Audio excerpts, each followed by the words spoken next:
Assalamualaikum warahmatullahi wabarakatuh. Alhamdulillahi wa kafa.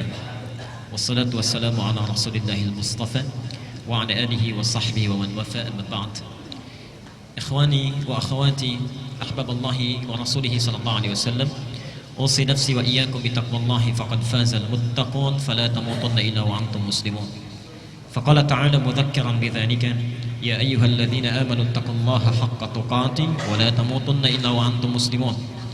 Wa qala ya ayyuhan nasu ittaqu rabbakumul ladzi khalaqakum min nafsin wahidah wa khalaqa minha zawjaha wa batha minhuma rijalan katsiran wa nisaa'a wattaqullaha alladzi tasaaluna bihi wal arham innallaha kana 'alaikum raqiba. Sahabat-sahabat Al-Ihsan dimanapun Anda semua berada, baik yang menyaksikan kajian ini melalui Ihsan TV di tayangan YouTube ataupun Bapak Ibu sekalian, sahabat-sahabat yang hadir di kesempatan kajian duha ini, saya ingin mengajak mari kita bersama-sama mengawali kajian duha kita ini dengan bersama-sama bersyukur kepada Allah Subhanahu wa taala bahwa kita masih diberikan kesempatan oleh Allah Subhanahu wa taala dalam nikmat sehat, kekuatan iman dan taufik untuk hadir di rumah Allah ini langsung mengikuti kajian duha ini untuk mendekat kepada Allah Subhanahu wa taala dengan penuh keikhlasan. Kita bermohon semoga amalan kita hari ini dicatat sebagai bagian amal soleh yang akan menjadikan dan memberatkan timbangan mizan kita di akhirat nanti. Bapak Ibu sekalian, bila kita menjadikan kegiatan ini sebagai amal soleh, sekiranya apa janji Allah yang sudah disampaikan dalam Al-Quran, saya mohon maaf ya, ini saya sampaikan untuk memperbaiki niat kita dulu. Jangan-jangan ada di antara kita yang hadir ke masjid ini hanya sekedar ingin bertemu dengan kawannya, sekedar ingin bertemu dengan teman-temannya, ingin tahu ustadznya, ingin bertemu dengan teman kerabatnya. Maka mulai masuk ke ruangan ini, di rumah Allah ini, perbaiki niat kita semuanya lillah karena Allah. Jadikan sebagai amal soleh. Kalau itu kita lakukan, perhatikan janji Allah. Quran dulu, tercantum di surah ke-16 An-Nahl ayat 97. Quran surah An-Nahl surah ke-16 ayat 97. Man 'amila shalihan min dzakarin aw untha wa huwa mu'minun falanuhyiyannahu hayatan thayyibah. Subhanallah. Siapa saja yang beramal saleh, melakukan satu amalan kebaikan karena Allah, baik lelaki ataupun perempuan, yang amalnya didasari karena iman kepada Allah Subhanahu wa taala, bukan karena yang lain. Perhatikan janji Allah, itu langsung menggunakan huruf fa, bukan waw, bukan thumma, tapi fa. Perhatikan bedanya huruf ini dalam tafsiran bahasa Arab.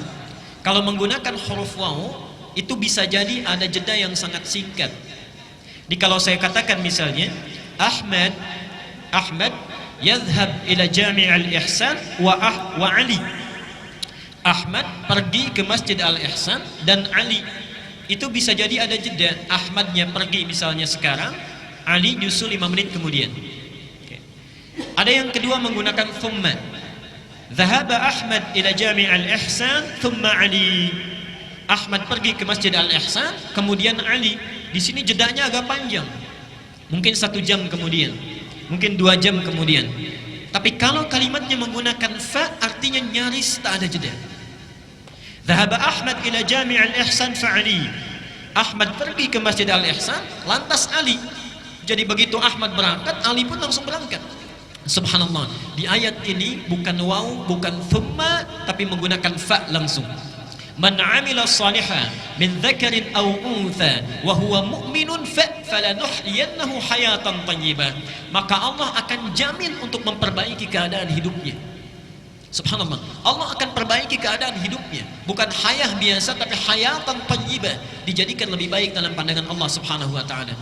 Mohon maaf, barangkali tidak semua orang yang hadir saat ini itu berada hatinya dalam keadaan yang tentram. Mungkin ada yang sedang punya persoalan di pekerjaannya, ada yang sedang punya masalah di rumah tangganya, ada yang sedang punya persoalan di lingkungan kehidupan sosialnya. Allah berjanji dalam ayat ini, siapa yang beramal soleh diniatkan karena Allah, maka keadaan apapun yang sedang dia rasakan, Allah akan rubah menjadi lebih baik dalam pandangannya. Jadi antum begitu masuk ke ruangan di rumah Allah ini, subhanallah, perbaiki niat kita, lakukan karena Allah, dan sampaikan kepadanya, duhai Allah, saya hadir di rumahmu ini untuk mendekat kepadamu, jadikan sebagai amal soleh, lalu minta kepada Allah kebutuhan yang kita mohonkan untuk dijadikan lebih baik. Itulah sebabnya saya sering rewel menyampaikan, subhanallah, kalau kita berada taklim di masjid, itu adalah anugerah yang tak terkira nilainya. Perhatikan kalimatnya, tafsir dari ayat ini bisa kita katakan demikian. Kalau antum masuk masjid, kalimat apa yang diucapkan? Baik. Lihat ya, masjid rumah siapa? Rumah Allah. Masuk rumah Allah sang Khalik dengan masuk rumah kita itu sudah lain aturannya. Masuk rumah kita, sebelum masuk kita ucapkan dulu assalamualaikum. Tolong dicatat ini ya, hadisnya sahih. Seorang yang masuk ke satu ruangan kemudian tidak mengucapkan assalamualaikum, maka syaitan jin berkata kepada teman-temannya, ada tempat bermalam bagi kita hari ini. Kalau kita mengatakan assalamualaikum misalnya, walaupun tidak ada orang, dan jangan khawatir akan dijawab, nggak apa-apa. Assalamualaikum misalnya, kalau kita ucapkan assalamualaikum, maka syaitan atau jin dia berkata kepada kawan-kawannya, tidak ada tempat bermalam bagi kita hari ini. Pun sama saat kita makan atau minum misalnya, tidak mengucapkan bismillah karena Allah, maka jin akan berkata, syaitan akan berkata kepada kawannya, kita punya jatah makan atau minum. Tapi kalau kita bacakan bismillah, sebut nama Allah, dia akan berkata, tidak ada jatah bagi kita hari ini, baik makan ataupun minuman. Rumah Allah beda cara masuknya. Antum rumah biasa, assalamualaikum, masuk rumah Allah, kaki kanan yang dilangkahkan dan kalimatnya lain, Allahumma ftahli abwaba rahmatik. Subhanallah. Tolong fokus ke sini ya. Ya Allah, barangkali antum selama ini cuma dibaca, tapi sebetulnya Allah sedang menunggu kita. Allahumma ya Allah, iftahli, bukakan kepadaku, bukakan untukku, abwaba, pintu-pintu, bukan hanya satu pintu. Ini bukan pintu fisik yang dimaksudkan. Abwaba rahmatik, pintu-pintu rahmatmu yang luas itu. Kalimat rahmat di Quran wujudnya ada 3. 1, rahmat itu bisa berarti solusi dan kasih sayang Allah yang diberikan bagi orang yang sedang punya masalah, punya persoalan. Itu ada dalilnya di Quran surah Al-Baqarah 155 sampai 157. Quran surah 2 Al-Baqarah ayat 155 sampai 157.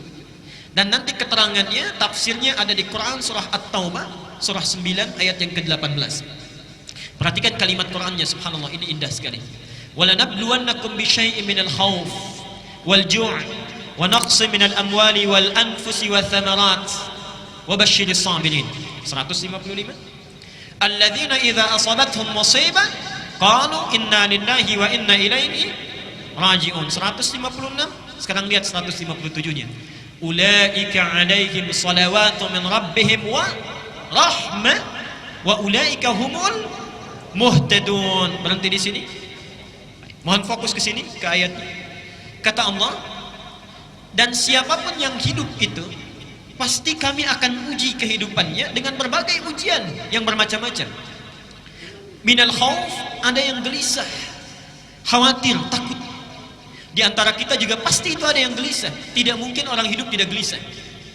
Gelisah kalau anak terlambat datang ke rumah, gelisah kalau suami telat, gelisah kalau istri belum pulang jam sekian dan sebagainya, gelisah kalau pekerjaan kita belum menghasilkan seperti yang diharapkan. Wal ju', kekurangan makanan. Wa naqs minal amwal, kekurangan harta. Wal anfus, ada yang sakit sampai dengan wafat. Wath thamarat, ada yang bekerja tapi hasilnya tidak sesuai harapan. Pasti kita akan alami itu. Seakan-akan, mohon maaf, manusia itu tidak akan luput dari masalah. Tidak ada orang hidup gak punya masalah. Kata Allah, wa basyiris sabirin, berikan kabar gembira kepada orang yang sabar saat dia menerima ujian itu. Siapa mereka? Alladzina idza asabathum musibah qalu inna lillahi wa inna. Perhatikan rumusnya. Kita qalu di sini bukan hanya berkata, bukan. Kata qaul itu juga bisa berarti meyakini. Meyakini dengan sangat yakin. Jadi kalau antum sedang punya masalah, rumus cepatnya jangan mengeluh. Mengeluh itu tidak menyelesaikan persoalan. Antum datang ke sini ada macet, terjebak lampu merah. Antum keluh kesah sana sini, memarahi lampu, itu tidak akan berubah, tetap merah. Kita menggerutu, situasi tidak akan berubah. Jalan yang pertama kita lakukan, qalu inna lillahi wa inna ilaihi rajiun. Subhanallah, alhamdulillah, Allah sudah mengatur ini. Memang ini jalannya yang harus saya lalui. Kalau seseorang mendekat kepada Allah, lahir ketenangan dalam jiwanya. Kalau dia sudah tenang, dekat dengan Allah, perhatikan 157-nya. Ulaika alaihim salawatu min rabbihim. Satu. Orang-orang yang punya sikap seperti ini dipuji oleh Allah. Wa rahmah, kalau sudah dipuji diberikan rahmat. Apa bentuk rahmat itu? Wa ulaika humul muhtadun, diberikan solusi, petunjuk untuk menyelesaikan seluruh masalah-masalahnya. Subhanallah. Bapak Ibu sekalian, ketika antum masuk ke masjid, awas, di antara kita barangkali ada yang lupa. Dibuka pintunya, mengucapkan Allahumma ftahli abwaba rahmatik, bukakan pintu-pintu rahmatmu ya Allah. Ayat ini seakan-akan memberikan kesan Allah sedang menunggu kita punya persoalan apa. Diseakan-akan Allah ini di rumahnya ini sedang menunggu. Adakah di antara kita yang sedang gelisah hatinya? Adakah yang punya persoalan di pekerjaan dan hartanya? Adakah yang sedang sakit ingin meminta kesembuhan? Adakah yang sedang punya persoalan omsetnya barangkali tidak naik, stagnan, terus turun dan sebagainya? Antum masuk ke ruangan masjid, Allah sudah tunggu. Jadi kalau kita sudah berada di dalamnya, tunaikan salat 2 rakaat, duduk sibukkan diri kita untuk meminta kepada Allah Subhanahu wa taala. Orang yang minta diberi nama dengan muhtadun, kalau sudah diberikan diberi nama dengan muhtadin. Lihat di surah At-Taubah ayat ke-18 tadi, tafsirnya. Innama ya'muru masajidallahi man amana billah wa aqama as-salah wa ata az-zakah wa lam yakhsha illallah fa 'asa ulaika ay yakunu minal muhtadin. Yang memakmurkan masjid Allah itu kalangannya terbatas. Kalangannya terbatas, subhanallah. Itu hanya orang-orang yang yakin kepada Allah, menunaikan salat dengan konsisten, tunaikan zakatnya dengan baik, tidak pernah takut kecuali hanya pada Allah Subhanahu wa taala. Subhanallah, kata Allah, fa'asa ulaika ayyakunu minal muhtadin. Asa beda dengan la'alla. Kalau la'alla itu berjuang keras dulu baru dikasih. Karena itu ketika Allah menurunkan ayat tentang puasa di Ramadan, itu ujungnya ditutup dengan la'allakum. Terulang sebanyak 59 kali dalam Al-Quran. La'allakum itu artinya sesuatu baru diberikan kalau dia serius. Kalau serius. Karena itu jangan harap setiap orang yang puasa itu bisa takwa, belum tentu. Ketika la'allakum tattaqun menutup ayat Al-Baqarah 183, seakan-akan ada kesan yang bisa jadi takwa itu hanya orang yang serius puasanya. Yang tidak serius belum tentu dapat.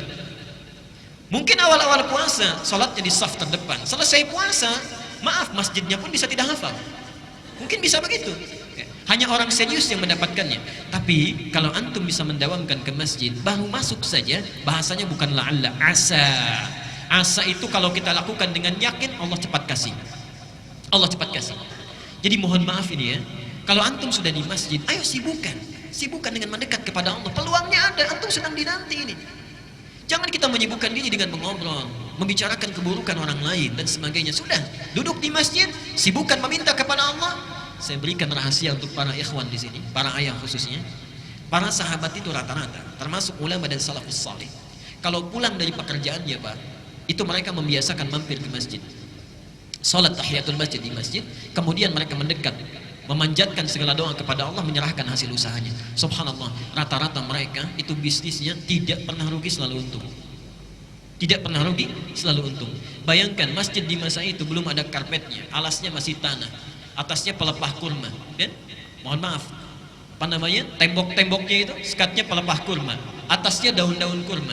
Kalau masjid yang terbatas saja mereka sudah bisa melakukan dengan baik, maka antum masjidnya yang hadir di samping tempat kita, tempatnya bagus, ada AC-nya, karpetnya baik, segalanya cukup, belum sempat menyentuh kita untuk mendekat kepada Allah, maka dengan cara apa lagi Allah mesti fasilitasi. Itu bagian yang pertama. Yang kedua, rahmat itu juga bisa berarti ampunan Allah bagi orang yang punya dosa tanpa batas, bagi orang yang punya dosa yang berlebih. Quran surah 39 ayat 53 Az-Zumar. Quran surah 39 ayat 53. Qul li ibadiyalladzina asrafu ala anfusihim la taqnatu min rahmatillah. Katakan Muhammad kepada hamba-hambaku yang berbuat dosa dengan israf. Israf itu berlebihan.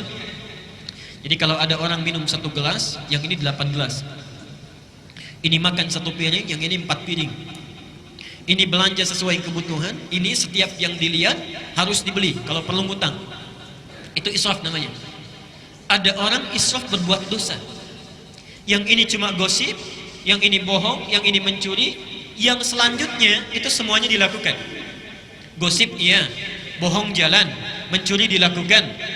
Terpikir dia untuk tobat, datang ke rumah Allah misalnya, dibuka pintu masjid, langkahkan kaki kanan, diucapkan Allahumma ftah li abwaba rahmatik. Berlaku ayat ini, la taqnatu min rahmatillah, jangan putus asa dari rahmat Allah. Ketika antum masuk ke sini, seakan-akan itu Allah sedang menunggu. Kalau bahasa bebasnya, Anda merasa punya salah apa? Punya dosa apa? Dan saya sangat punya keyakinan tidak ada di antara kita yang bebas dari dosa. Tidak ada. Bahkan kadang-kadang dalam ngaji pun kita masih ada dosanya. Karena itu ketika antum masuk, manfaatkan, minta mohon ampunan kepada Allah. Dan yang terakhir, rahmat itu juga bisa berarti karunia Allah yang berlimpah tanpa batas.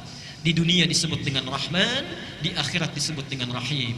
Dan itu kita mintakan minimal 17 kali dalam sehari. Setelah Alhamdulillahirabbil alamin, apa yang kita baca? Ar-Rahmanir Rahim. Jadi mohon maaf, sunnahnya nanti dengan siapapun antum mengaji, kalau sudah masuk masjid, minta kepada Allah kemuliaan, Allah sedang menunggu, langsung sibukkan. Kalau kita tidak meminta kebaikan dari persoalan kita, minta diselesaikan. Yang kedua, minta ampunan dari dosa yang kita miliki. Dan yang ketiga, antum punya persoalan apapun dunia, mohonkan rahmat Allah Subhanahu wa taala. Semoga Allah memberikan kebaikan kepada kita dengan itu. Baik. Bapak Ibu sekalian, khususnya hari ini saya mohon kepada Bapak Ibu sekalian, perbanyak amal soleh kita. Jangan hanya dengan ta'lim saja. Pulang ke rumah, tingkatkan amal yang lainnya, jamaahnya, salatnya, tilawah Qur'annya. Kenapa? Karena nanti kita akan buka kajian kita ini dengan menyampaikan hadis Nabi Muhammad SAW tercantum di Sahih Al-Bukhari nomor hadis 518. Dan isi hadis ini hanya akan datang setahun sekali. Antum, saya, kita semua belum tentu bisa hidup sampai tahun depan. Kalau sudah sadar tidak mungkin hidup sampai tahun depan, belum tentu masanya, maka yang ada di hadapan kita jangan disia-siakan. Apa bunyi hadisnya? An Ibnu Abbas radhiyallahu anhuma. Hadis ini diriwayatkan oleh Ibnu Abbas, Abdullah bin Abbas. Semoga Allah memberikan ridha kepadanya dan kepada ayahnya Abbas. Qala, beliau menyampaikan, qala Rasulullah sallallahu alaihi wasallam, Rasulullah sallallahu alaihi wasallam bersabda, "Ma min ayyamin al-'amalu salihu ahabbu ila Allah fiha min hadhihi al-ayyam al-'ashr." Kata Rasulullah sallallahu alaihi wasallam, saya terjemahkan dulu bagian dari hadisnya. Tidak akan ditemukan hari-hari dari sepanjang hari yang dilalui oleh manusia setiap tahunnya, yang kalau kita beramal soleh di hari-hari itu, subhanallah, amal soleh kita akan sangat dicintai, diistimewakan, dilipat gandakan pahalanya oleh Allah dibandingkan hari-hari biasa. Itulah 10 hari pertama di bulan Dzulhijjah. 10 hari pertama di bulan Dzulhijjah.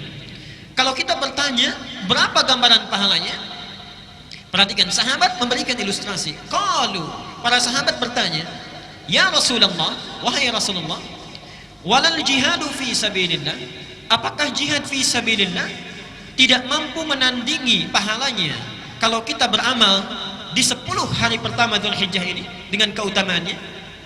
Qala Rasulullah sallallahu alaihi wasallam, dijawab oleh Nabi sallallahu alaihi wasallam, walal jihadu fi sabilillah, bahkan jihad fi sabilillah pun tidak bisa menandingi keutamaan amal soleh di waktu ini, illa rajulun, kecuali bila ada seseorang kharaja bi nafsihi wa malihi, yang dia berjuang dengan jiwa dan hartanya, thumma lam yarji' bidzalika min syai', kemudian dia tidak kembali lagi setelah dia berjihad, itu artinya wafat.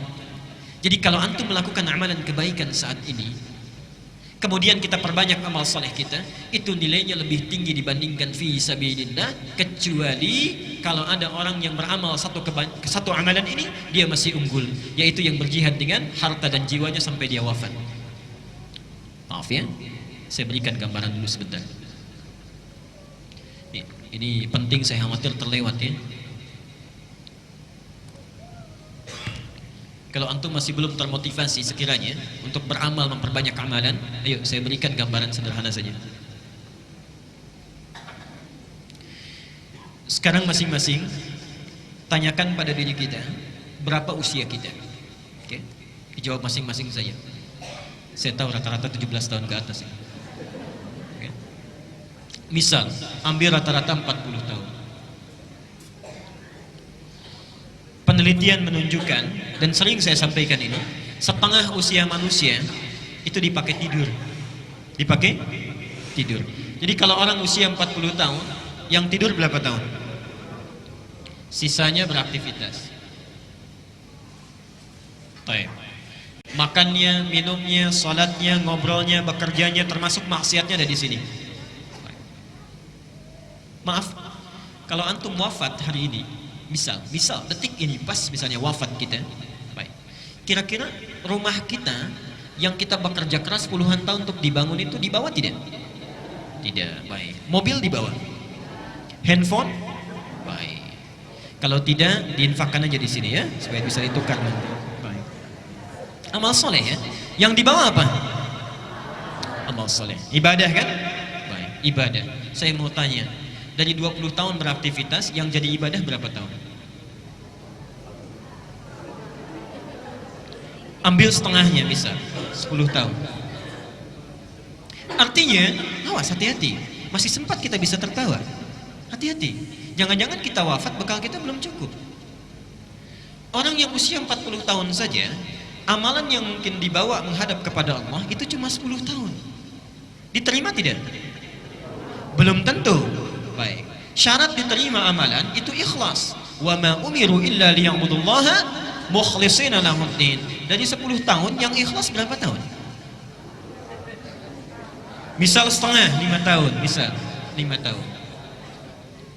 Jadi orang yang hidup dengan usia 40 tahun itu potensi amal produktif yang dibawa saat dihisab menghadap Allah itu cuma 5 tahun. Dosanya berapa tahun? Subhanallah. Gak usah banyak-banyak ya, gak usah banyak-banyak. Misal dosanya 10 tahun, yang dibawa cuma 5 tahun, dan kita sudah paham bahwa amal yang ini tidak akan cukup menutup dosa-dosa kita, dan kita yakin bahwa orang yang kurang amal baiknya, lebih banyak amal jeleknya, itu pasti muaranya jelek. Kita yakin kita akan wafat, kita yakin ada neraka, yakin masih ada surga. Kata Ali bin Abi Thalib, manusia itu aneh katanya.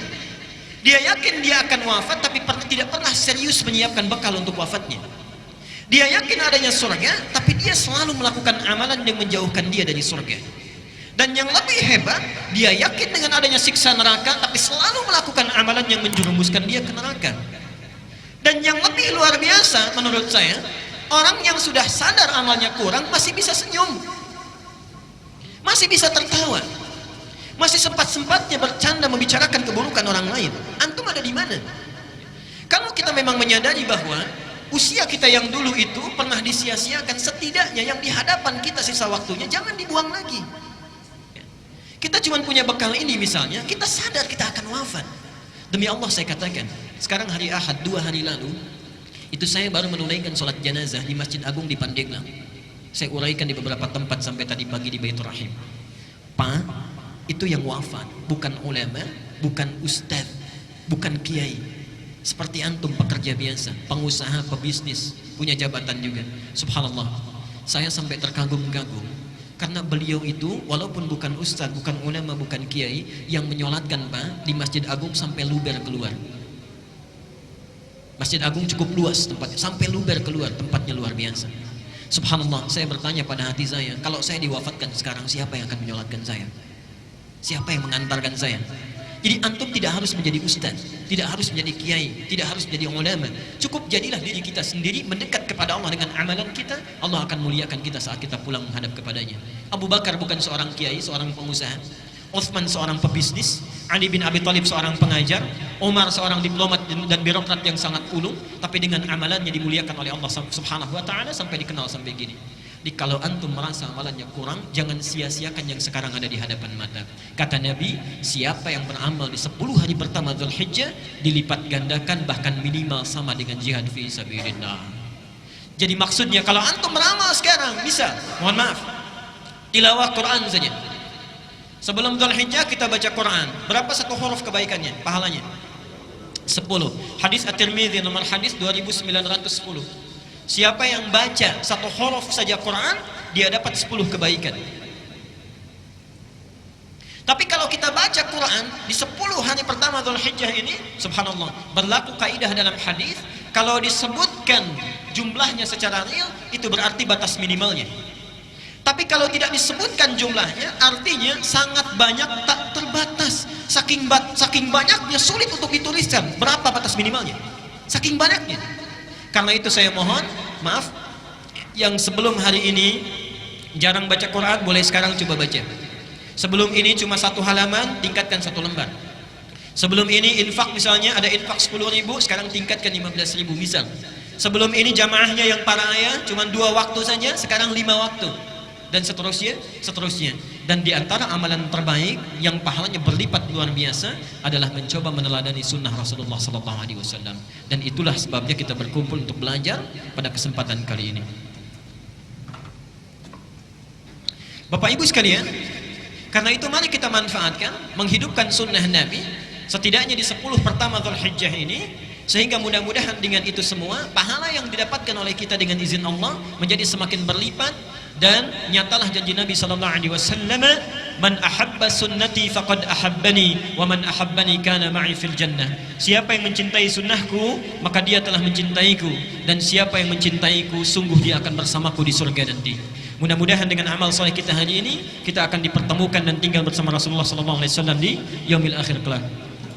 Tidak cukup dengan amin nanti itu ya, dilihat dulu, kemudian dipelajari dan diamalkan.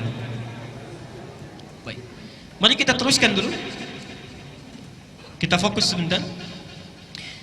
Kita sudah membahas beberapa tuntunan sunnah Rasulullah. Saya akan lihatkan slide-nya dengan cepat supaya kita mengingat kembali. Dan bukan sekedar mengingat, kalau saya tayangkan dari awal, artinya itu seperti bertanya pada diri kita masing-masing. Antum sudah mengamalkan sejauh mana?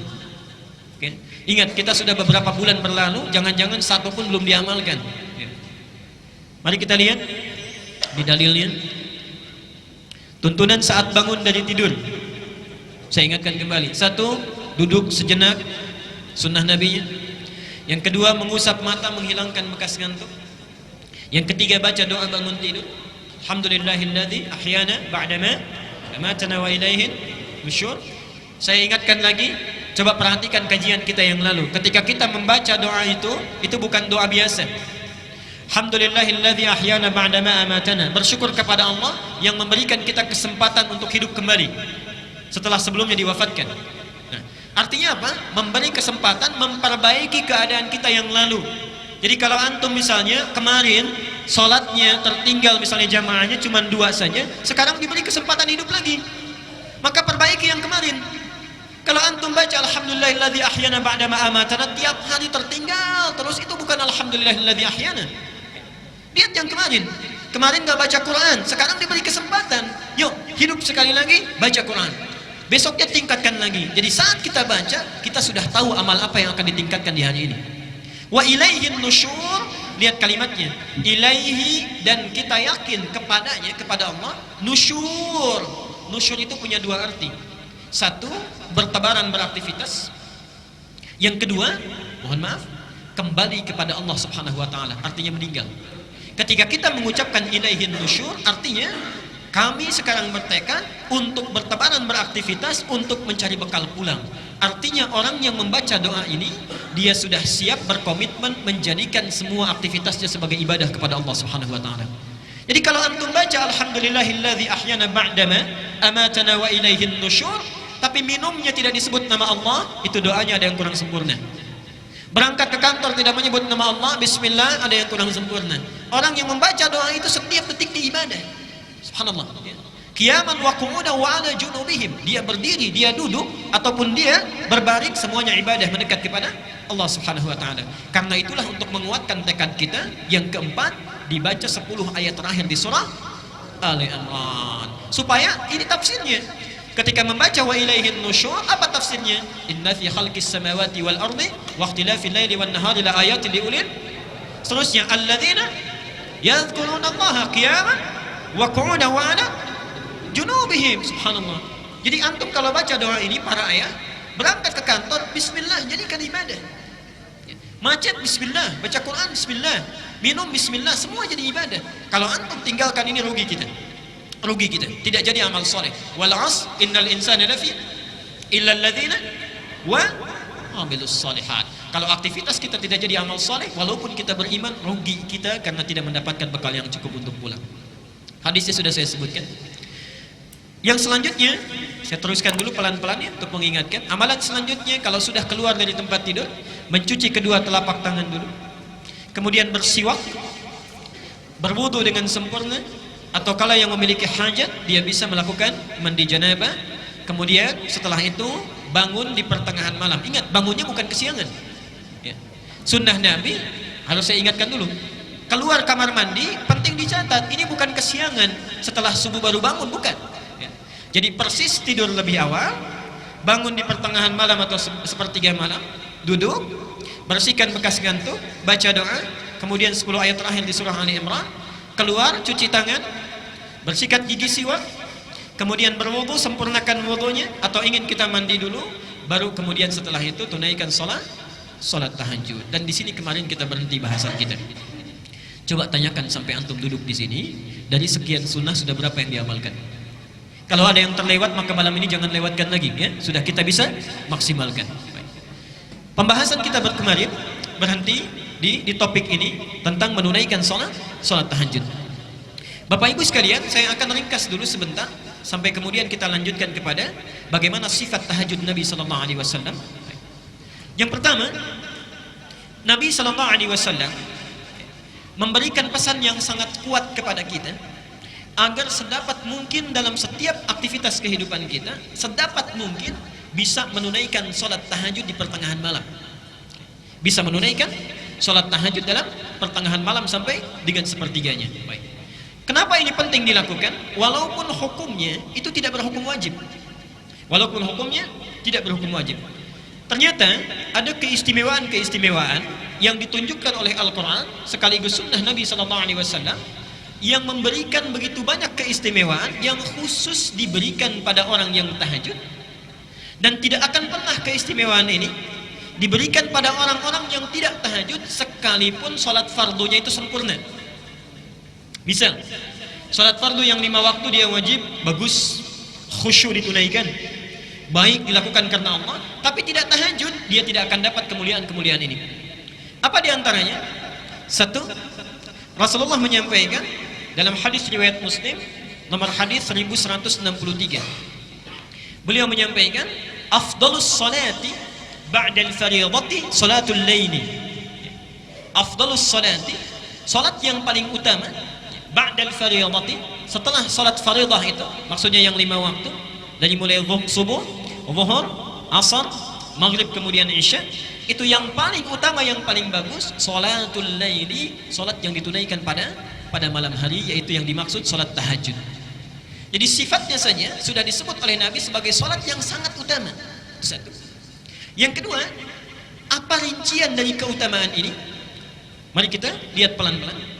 Satu, disebutkan oleh Allah dalam Al-Quran surah 73 Al-Muzammil. Surah Al-Muzammil kemarin pernah kita bahas, ayat yang ke-6, inna nasyi'atal laili hiya asyaddu wat'aw wa aqwamu qila.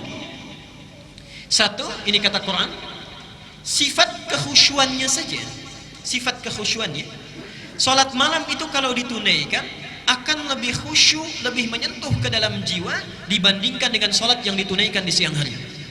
Subhanallah. Inna nasyi'atal laili, sungguh bangun malam itu, hiya asyaddu wat'aw wa aqwamu qila, dia akan lebih menyentuh ke dalam jiwa, wa aqwamu qila, dan memberikan semangat yang kuat tatkala kita menyebutkan berbagai permohonan kepada Allah. Tolong jeli ya, jeli membaca ayat ini. Silahkan dibuka ayat 7 sampai 8-nya. Dibuka ayat 7 sampai 8-nya. Ya ayyuhal muzammil qumil laila illa qalila nisfahu wa inqus minhu ila qalila wazid alaihi warattilil qur'ana tartila. Baik ya. Inna sanulqi 'alaika qawlan thaqila inna nasyi'atal laili hiya ashaddu wat'aw wa aqwamu qila. Sekarang lihat ayat 7-nya. Innalaka fin nahari sabhan tawila. Saya berikan rahasianya di sini ya. Yang buka mushaf, saya tidak tuliskan di sini. Yang bawa mushaf, coba dibuka juga tafsirnya surah Al-Insan, Al-Insan ayat 26. Bukan Al-Ihsan ya, karena nggak ada Al-Ihsan di Quran. Al-Insan. Al-Insan ayat 26.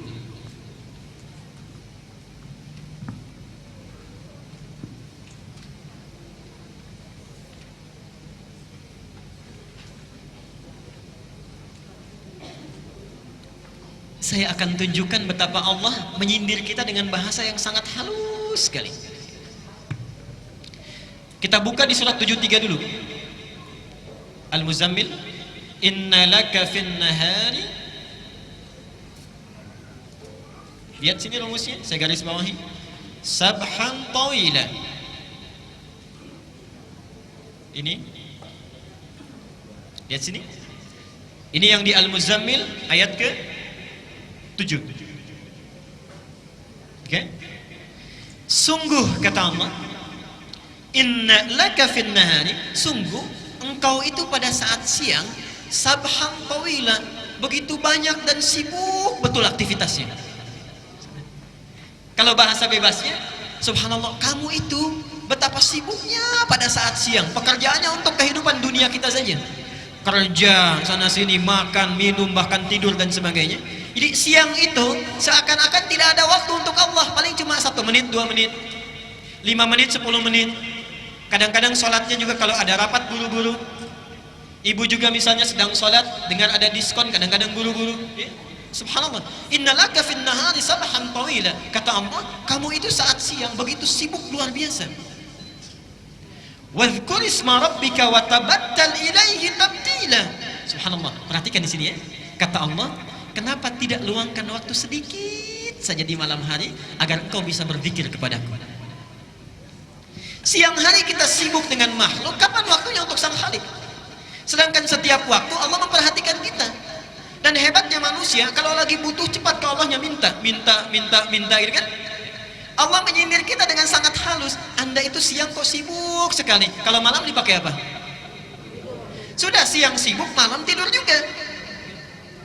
Siangnya sibuk, wa ja'alna an-nahara ma'asha, sibuk beraktivitas, malamnya tidur. Cita-cita masuk surga. Cita-cita masuk surga. Kata Allah, subhanallah, wadhkur isma rabbika wa tabattal ilaihi tabtila. Kenapa tidak luangkan waktu sedikit saja untuk menyebut nama Tuhanmu, mendekat kepada Allah? Baik. Nah, disebut di ayat lain di Al-Insan itu, di Al-Insan maaf, ayat ke-26. Perhatikan di situ. Wa minal laili fasjud lahu wasabbihhu lailan tawila. Lailan tawila. Dan di antara sementara malam, tidak usah semuanya. Allah nggak minta kita semua malam, tidak. Sedikit saja kita bangun. Kemudian sujud kita, salat pada Allah, wasabbihhu, dan banyak bertasbih menyebut namanya lailan tawila. Lihat sini sebentar. Garis bawahi dulu. Saya tidak akan menafsirkan yang ini dulu. Saya akan tafsirkan yang ini dulu. Bapak Ibu sekalian, perhatikan bedanya Allah dengan makhluk, sang Khalik dengan makhluk. Kalau makhluk minta, manusia minta, biasanya setiap permintaan dan perintahnya itu harus ada kompensasi, timbal balik. Sifat kedua, kalau diminta sekali masih mungkin beri, walaupun kemungkinannya juga belum tentu diberi. Walaupun kemungkinannya belum tentu diberi. Pak, boleh minta kertas 1? Mungkin diberi. Boleh minta handphonenya? Belum tentu diberi, baik kan? Belum tentu diberi. Minta sekali diberi, kedua kali belum tentu diberi, 3 kali bisa marah. Sang Khalik lain, diminta sekali senang, 2 kali lebih senang, berkali-kali sangat senang, tidak minta malah marah, tidak minta malah marah. Dan hebatnya ketika Allah menyindir kita untuk coba bangun sedikit saja, tujuannya bukan supaya kita menunaikan sholatnya, bukan, tapi Allah tahu bahwa barangkali saat kamu sibuk itu kamu punya banyak masalah. Subhanallah. Ini sindiran sangat halus sekali, seakan-akan dengan sifat rahmatnya. Hai hambaku, barangkali engkau saat sibuk di siang hari, waktu kamu itu padat, barangkali punya masalah. Coba bangun sedikit saja, saya selesaikan masalah yang kamu miliki pada saat siang itu. Apa masalahnya? Coba lihat. 1, lihat kata Allah pahalanya Al-Isra ayat 79 sampai 82. Saya cepat, saya uraikan pertemuan yang lalu. 1, Wa minal laili fatahajjad bihi nafilatan laka asa satu ayyab'atsaka rabbuka maqaman mahmuda. Allah akan angkat derajat, karir, pekerjaan orang yang punya masalah ditempatkan di karir terbaik. Seakan-akan saat malam antum sibuk kalau bekerja siang hari, malam itu ditunggu. Ada nggak yang punya masalah di pekerjaannya? Wa qur rabbi adkhilni mudkhala sidqin. Ya Allah, mohon bimbing kami memulai pekerjaan ini dengan baik. Orang yang tahajudnya itu bangun dia ditunaikan, maka Allah akan bimbing dia mengawali aktivitasnya dengan bimbingan terbaik. Wa akhrijni mukhraja sidqin. Subhanallah. Kalau dia memiliki kesulitan dimanapun itu, misal di pekerjaan, misal di rumah, misal dalam kehidupan harian, itu dibimbing oleh Allah, dilepaskan dari segala persoalan yang dialami. Waj'alni min ladunka sultanan nasira. Kalau diganggu oleh orang lain, langsung Allah yang menolongnya. Pak Ibu sekalian, kita ini aneh. Kita merasa punya kesulitan, Allah sudah menunggu kita, tapi kita abai. Padahal ketika Allah minta kita bangun, nggak usah banyak-banyak, sedikit saja. Saya tahu kamu sibuk nanti siang hari. Bangun sebentar saja. Kalau kamu bangun, silahkan punya persoalan apa, saya selesaikan setiap persoalan yang engkau bawa saat siang itu. Kalau orang sudah merasa kenikmatan dengan tahajud, maka sifatnya akan lain. Dia satu kali bangun misalnya, diberikan oleh Allah anugerah tahajud, ada kenikmatan di dalamnya, dipuji oleh Allah, mendapatkan keutamaan kebaikan. Ketika kenikmatan dunia saja sudah dirasakan, subhanallah, lihat. Wa qul ja'al haqqu wa zahaqal batilu innal batila kana. Begitu tahajud dia diberikan janji Allah dengan pasti, yakin di situ. Dia katakan benar ternyata janji Allah. Dinikmati tahajudnya, malam tadi yang cuma 2 rakaat, besoknya lailan tawila. Jadi yang ini menunjuk kepada orang yang berhasil tahajudnya, yang tadinya sabhan tawila sekarang dibalik sabhan tawila siangnya, lailan tawila malamnya. Jadi kalau orang tahu tentang hikmah dan hukum tahajud serta keistimewaannya, niscaya orang tidak akan pernah tidur pulas setiap malamnya, pasti bangun. Pasti bangun. Saya teruskan sebentar.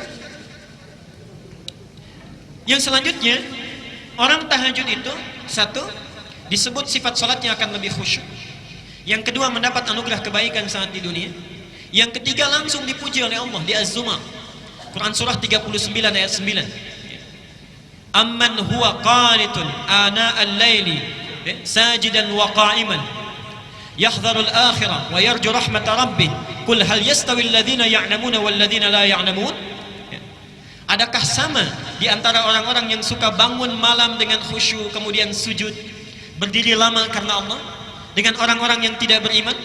Sedangkan orang-orang yang bangun di malam hari ini, satu, dia takut kalau di akhirat dia tidak akan selamat. Yang kedua, dia mengharap rahmatnya Allah. Jadi diberi kesempatan oleh Allah, setiap bangun kamu mau minta apa? Mau minta apa? Hadisnya qudsi bahkan. Ya ibadi, wahai hambaku, siapa yang kemudian meminta kepada Allah, aku akan berikan. Siapa yang memohon akan dikabulkan. Siapa yang beristighfar mohon ampunan akan diampuni pada saat ini. Subhanallah. Dan yang terakhir, ini tolong catat dengan baik ya. Allah sediakan surga khusus bagi orang-orang yang selalu mendawamkan tahajud. Jadi ada surga khusus nanti, ada surga khusus ya, tingkatannya yang disediakan bagi orang yang selalu konsisten tahajud. Dalilnya Quran surah 51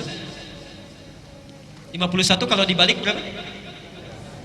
15, ayat 15 sampai dengan 18. Ini saya mohon maaf ya, ini ada beda Al-Ihsan dengan di Pandeglang Masjid Agung. Kalau di Pandeglang itu yang disolatkan orang, yang di sini jam, jadi jamnya udah hilang tuh ya, kanan kiri itu. Disampaikan tadi jamnya sudah mati Pak kali, jadi nggak sempat lihat jam berapa sekarang. Tapi saya teruskan sebentar. Perhatikan ayatnya. Innal muttaqina fi jannatin wa 'uyun. Sungguh ada orang-orang yang bertakwa itu yang tinggalnya nanti di taman surga. Mohon antum dari sekarang siapkan kira-kira surganya mau di mana. Saya ingatkan lagi ya supaya tidak lupa. Surga itu terbagi 4 level di Quran. Hati-hati, ada 4 level surga. Nanti di setiap level ini sering orang mohon maaf agak keliru memahaminya. Setiap levelnya di situ nanti ada tingkatan, ada surga Aden sampai yang tertinggi Firdaus.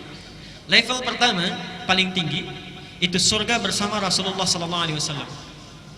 Surga bersama Rasulullah sallallahu alaihi wasallam. Di sini dibagi 2. Ada yang langsung bersama Nabi, ada yang bertetangga dengan Rasulullah SAW, yang langsung bersama Nabi. Hadisnya sahih, man ahabba sunnati wa faqad ahabbani wa man ahabbani kana ma'i fil jannah. Siapa yang cinta dengan sunnahku, maka dia sungguh telah mencintaiku, dan siapa yang mencintaiku, maka dia akan bersamaku di surga nanti. Kana ma'i, yarhamukallah, kana ma'i, dia akan bersamaku. Yang bertetangga dengan Nabi, perhatikan hadisnya, ana wa kafilul yatimi kahataini fil jannah. Saya dengan pemerhati anak yatim nanti seperti ini di surga, dekat, ya, dekat, bertetangga. Level kedua itu orang yang tinggal di taman surga, yang tinggal di taman surga. Apa keistimewaan taman surga ini? Taman surga ini keistimewaannya dibandingkan dengan surga biasa, langsung disifati oleh Quran, akhidina ma atahum rabbuhum. Kalau surga yang lainnya, misal antum masuk surga di kelas biasa misal, itu kalau ingin minum saja ada pelayan namanya wildanun mukhalladun. Kalau laki-laki dilayani oleh bidadari yang sangat cantik luar biasa. Kalau perempuan oleh pangeran-pangeran surga. Gelasnya saja bi aqwabi wa abariqa wa ka'sim min ma'in, terbuat dari mutiara-mutiara yang berkilauan dari emas dan perak yang menyatu, yang sifatnya mala ainun ra'at wala udhunun sami'at wala khatarun ala qalbi bashar, tidak pernah dilihat oleh mata di dunia, didengar kisahnya oleh telinga, dan subhanallah tidak pernah terlintas sedikit pun di benak kita. Itu surga kelas biasa. Tapi surga, di taman surga, perhatikan, kalau antum butuh apa-apa, itu Allah langsung yang kasih. Kun fayakun ada. Akhirina ma atahum rabbuhum innahum kanu qabla dzalika muhsinin. Mereka langsung dibalas oleh Allah, ingin apapun subhanallah langsung ada Allah yang berikan. Sungguh mereka itu adalah orang-orang yang ihsan saat di dunia. Apa cirinya? Ternyata ciri pertamanya itu orang yang konsisten tahajud. Lihat, kanu qalila minal laili ma yahja'un. Ciri pertamanya, orang-orang ini saat di dunianya sedikit tidurnya. Sedikit tidurnya. Dia hidupkan malamnya. Jadi insyaallah antum mirip-mirip ya. Kalau di situ sedikit tidur, di sini sedikit-sedikit. Tambah sedikit ya. Baik. Kanu qalila minal laili ma yahja'un. Jadi kalau kita rajin tahajud, ya, kita dawamkan ibadah ini, subhanallah, itu surganya yang sudah menanti minimal taman surga. Taman surga itu minimal. Ya.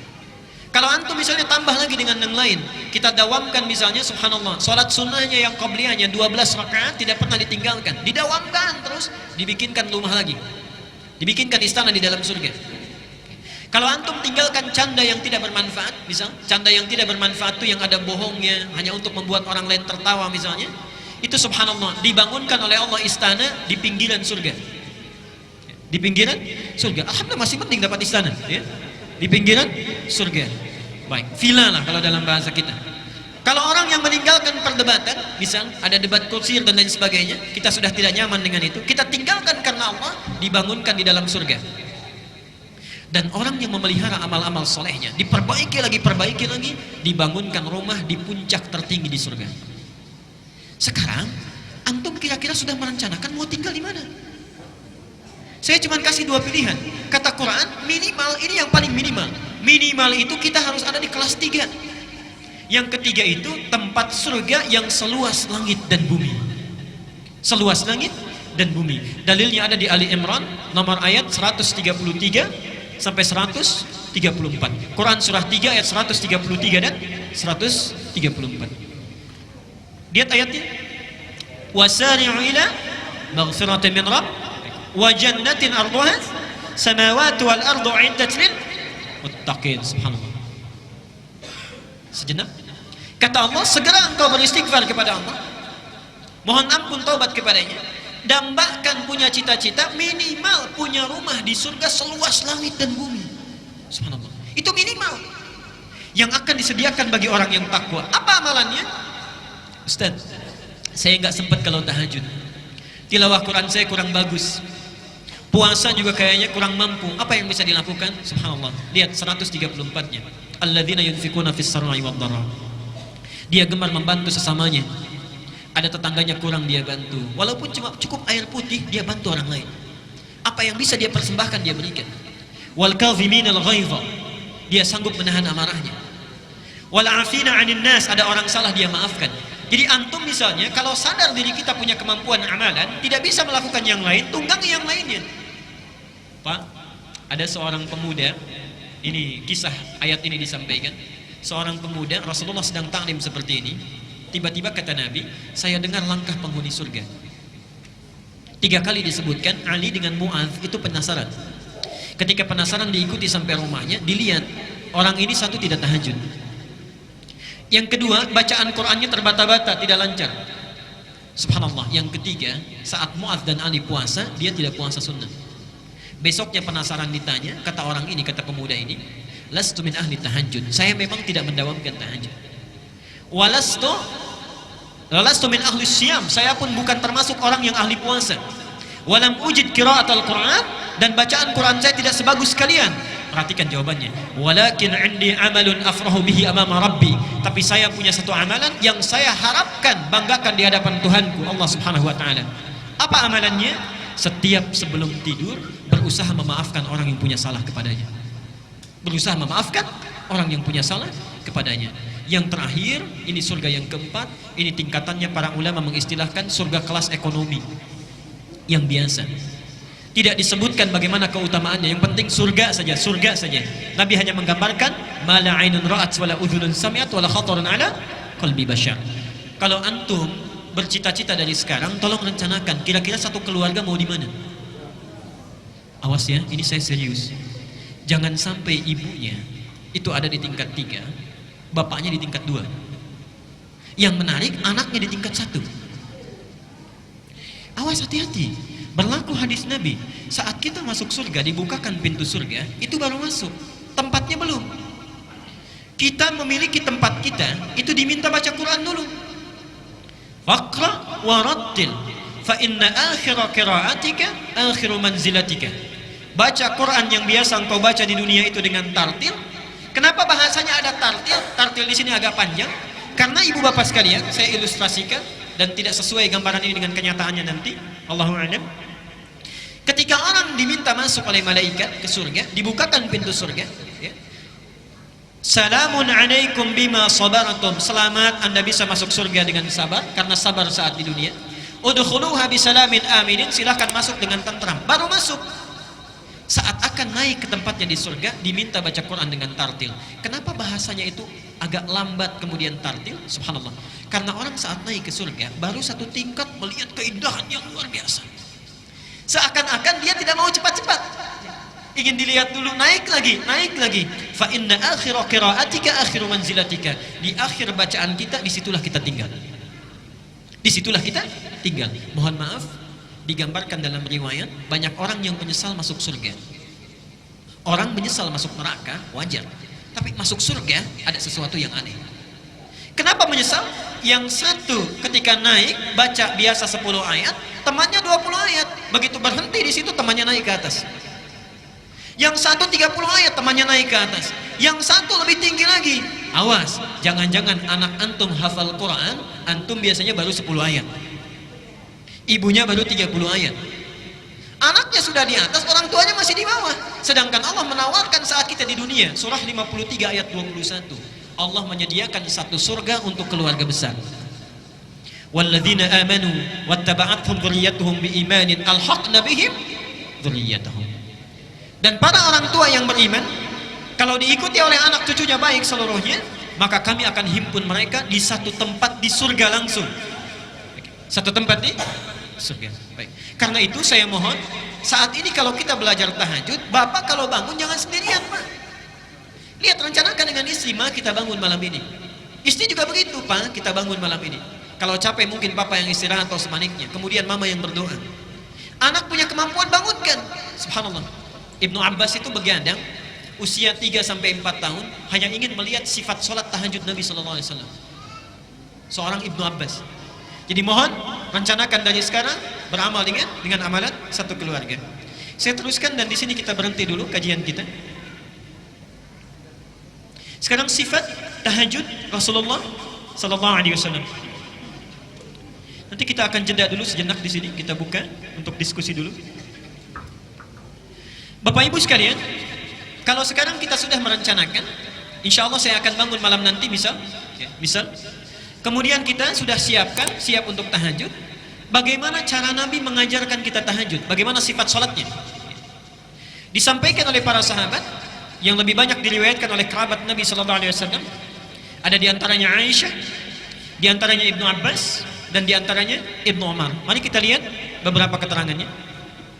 Satu, dari segi bacaannya, Nabi SAW diriwayatkan hadis dari Al-Bukhari nomor hadis 3569 dan hadis Muslim nomor hadis 738. Ini hadis diterima dari Aisyah radhiyallahu anha. Kata Aisyah, adalah Rasulullah SAW selalu menunaikan qiyamul lail, salat malamnya itu, selalu menunaikan salat malamnya, baik di Ramadan ataupun di luar Ramadan. Kata Aisyah, itu ditunaikan dengan 4 rakaat. Jangan tanya tentang bagus bacaannya, jangan tanya tentang panjang bacaannya. Kadang disatukan, jangan tanya tentang panjang dan bagusnya. Artinya apa? Sunnah saat kita menunaikan tahajud, mohon maaf, kita bisa fokus di sini. Sunnah saat menunaikan tahajud sedapat mungkin dibaca dengan tartil, berapapun ayat yang bisa kita hafalkan dan bisa kita baca. Sedapat mungkin dibaca dengan tartil. Mari kita lihat sebentar. Saya beri contoh. Misal, antum ingin menunaikan tahajud, baru hafal 50 ayat Al-Baqarah. Kenapa ada is? 50 ayat Al-Baqarah. Ditunaikan misalnya 11 rakaat. Kita bagi 50 jadi 11, berapa? Kurang lebih? Baik ya. Ada yang 4, ada yang 5 ya. Ada 4, ada yang 5. Misal, rakaat pertama 5, rakaat keduanya 4 dan seterusnya. Ini masih sedikit. Sedikit ya.